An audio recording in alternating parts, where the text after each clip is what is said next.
So in the last video I showed you how my cage got bent by quite a nasty slap shot. So that's the cage removed, what it looks like. So I bought a new one, and now I'm sort of going to explain to you how to change yours if ever that happens to you. So first, you take your mask, you take out the original cage. So to do that, you need a flathead screwdriver, or in this case, it depends on what kind of screws you have on your helmet. And basically I did the 6 screws, these 2 here and that one there, that are on this particular helmet. So your helmet might be different, depends on the company, the model, but mine had 6 different screws holding it. So now you'll notice on each of these screws here, there's a metal tab that attaches between the screw and the cage. So once you unscrew the screws, these tabs will stay on the other cage. What you have to do is you pry them open with using a flathead screwdriver or some other means, and just remove them from the old cage, put them on the new cage at the appropriate spot, and then bend them or try and pry them closed again. So you don't really want to break these because you actually need them.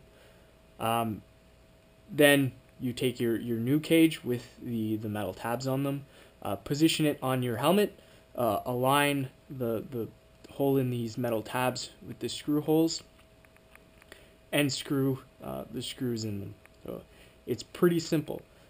Things that may be difficult, the cage might not be exactly the right size or shape for your helmet, so you may have to bend it a little bit into shape.